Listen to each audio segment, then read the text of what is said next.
Hello दोस्तों, एक बार फिर आपका स्वागत है एन के स्टडी अड्डा में। आज हम अध्ययन करने वाले हैं राजस्थान एकीकरण।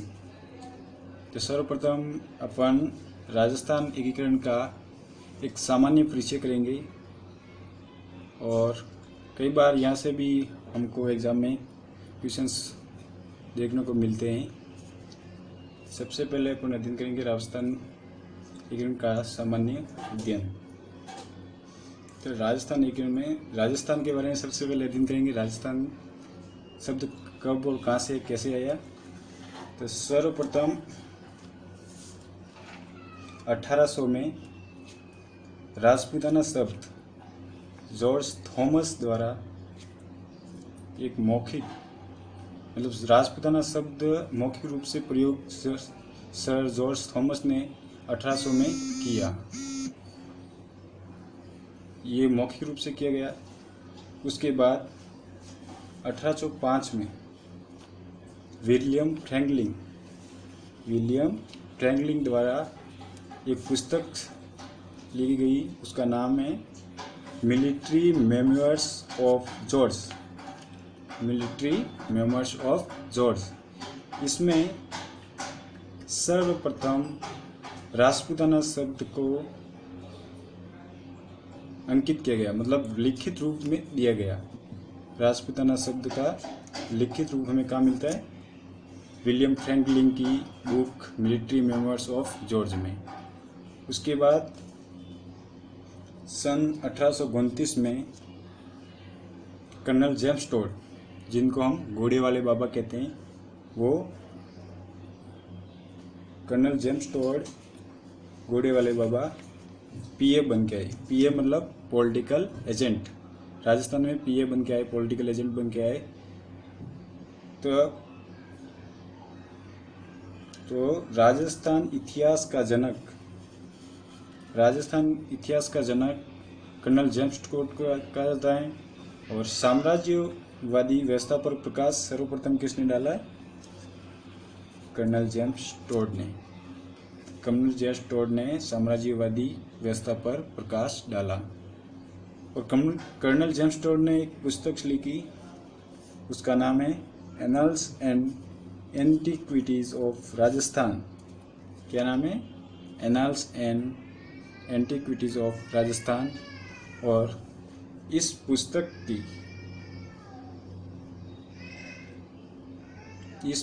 की एक प्रथम प्रति है। इस पुस्तक की प्रथम प्रति है जो कर्नल जेम्स टोड ने अपने गुरु यति ज्ञानेंद्र को भेंट की।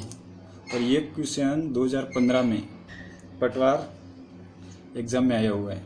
क्या आया था कि कर्नल जेम्स टोड द्वारा लिखित पुस्तक annuls and antiquities of Rajasthan की प्रथम प्रति किसको भेंट की गई?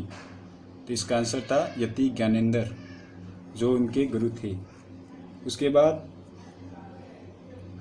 1948 में राजस्थान एकीकरण का द्वितीय चरण चल रहा था। तब मतलब राजस्थान एकीकरण के द्वितीय चरण में राजस्थान शब्द का प्रयोग हुआ है। कौन से चरण में? द्वितीय चरण में। तो हमको पूछा जाए कि राजस्थान एकीकरण में कौन से चरण में राजस्थान शब्द का प्रयोग हुआ है, तो कौन से चरण में हुआ है? द्वितीय चरण में। उसके बाद 1950 में राजस्थान शब्द को मान्यता मिली। राजस्थान शब्द को पूर्ण रूप से मान्यता कब मिली? 1950 में। 1950 में राजस्थान शब्द को मान्यता मिली। उससे आगे है कि एकीकरण के लिए सर्वप्रथम प्रयास किसने किया? जैसे एक सीधा क्वेश्चन एग्जाम में आ सकता है। एकीकरण के लिए सर्वप्रथम प्रयास किसने किया? लॉर्ड लिन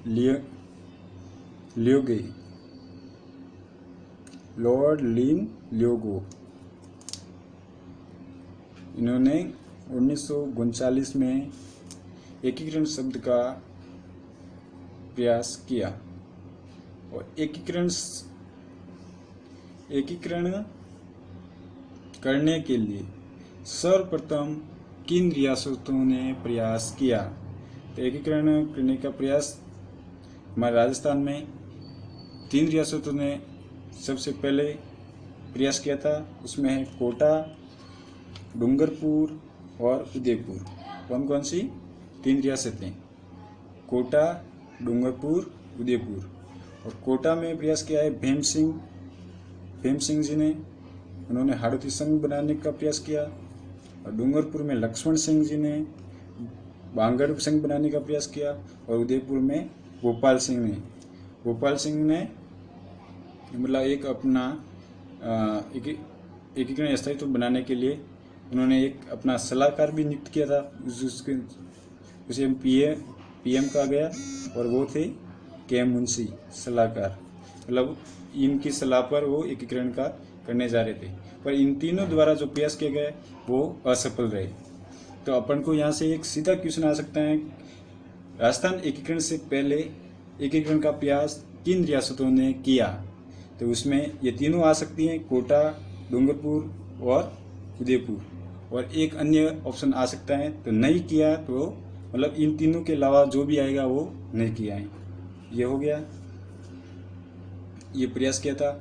उसके बाद अपन थोड़ा भारत संघ के एकीकरण के बारे में जानकारी प्राप्त करेंगे कि वहाँ से राजस्थान में के संबंध क्या हैं। तो 1947 में देशी रियासतों के एकीकरण के लिए प्रयास शुरू हुए। तो भारत में देशी रियासतों के लिए एकीकरण का प्रयास कब शुरू हुआ? 1947 को। 1947 से हमारे देशी रियासतों के एकीकरण के लिए प्रयास शुरू हुआ। और देशी रियासतों के एकीकरण के लिए एक रियासती विभाग का गठन किया। और रियासती विभाग का गठन किया, उसके अध्यक्ष थे सरदार वल्लभ भाई पटेल और सचिव थे वीपी मेनन। मतलब इन दोनों ने मतलब देशी रियासतों के लिए एक विभाग गठित किया। उनमें अध्यक्ष सरदार वल्लभ भाई पटेल को बनाया गया और सचिव वीपी मेनन को। ये भारत संघ, मतलब ये राजस्थान का नहीं है, भारत संघ है, भारत संघ में ये। और 15 अगस्त 1947 को अपना देश आज़ाद हुआ, ये आप सबको पता है। तब हमारे देश में कितनी रियासतें थी? 565 देशी रियासतें थी। कितनी थी? 565 देशी रियासतें। तो राजस्थान में भारत संघ में मिलने के लिए सर्वप्रथम हस्ताक्षर किसने किए थे? सबसे महत्वपूर्ण क्वेश्चन ये है, मतलब भारत संघ में मिलने के लिए राजस्थान की ऐसी कौन सी मतलब ये रियासत थी जिसने सबसे पहले हस्ताक्षर किए? वो थी बीकानेर रियासत। कौन सी रियासत? बीकानेर रियासत। बीकानेर के रियासत के जादुल सिंह। ये हो गई, मतलब भारत संघ में सबसे मिले राजस्थान से कौन मिला था? बीकानेर, और उसने हस्ताक्षर किए। और अंतिम रूप से लास्ट में तो अंतिम रूप से हस्ताक्षर किसने किए थे? धौलपुर के शासक उदयभान सिंह। धौलपुर रियासत ने अंतिम में हस्ताक्षर किए। तो अपन को क्वेश्चन पूछ सकते हैं, भारत संघ में राजस्थान में सबसे पहले कौन सी रियासत ने हस्ताक्षर किए? बीकानेर ने। अंतिम रूप से किसने किए? धौलपुर ने। उसके बाद इन रियासतों को 3 श्रेणी में बांटा गया। मतलब 565 देशी रियासत थी, उन सभी को 3 श्रेणी में बांटा गया। उसमें पहली श्रेणी में उन रियासतों को शामिल किया गया जो सीधी EIC ईस्ट इंडिया कंपनी से सीधे संबंधित थी।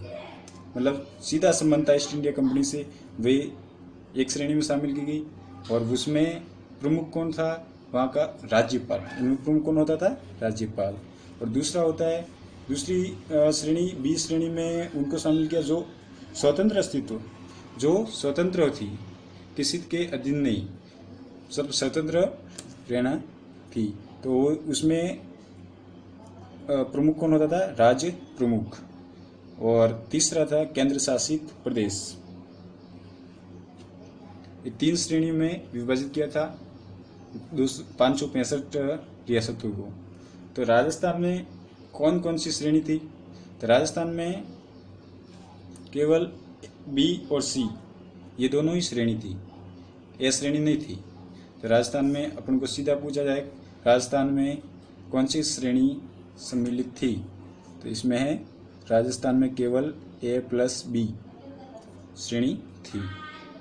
ठीक, ये और इसके बाद एक क्वेश्चन होता है लाइव टेस्ट, जीवराजी। लाइव टेस्ट क्या होता है? लाइव टेस्ट मतलब स्वतंत्र अस्तित्व वाली रियासतें, मतलब वो चाहे तो अपना स्वतंत्र अस्तित्व बना सकती हैं, उसको अधिकार थे। तो लाइव स्टेट में राजस्थान की 4 रियासतों को शामिल किया जाता है। तो अपन को सीधा क्वेश्चन पूछा जा सकता है कि लाइव स्टेट में किन रियासतों को सम्मिलित किया गया है? तो उसमें है पहला जयपुर, दूसरा जोधपुर, तीसरा बीकानेर, चौथा उदयपुर। इन चारों रियासतों को लाइव स्टेट में सम्मिलित किया है। और लाइव स्टेट मतलब स्वतंत्र अस्तित्व, ये अपना स्वतंत्र अस्तित्व बना सकती थी। ठीक है दोस्तों, तो आज इतना ही, आगे हम नेक्स्ट क्लास में करेंगे।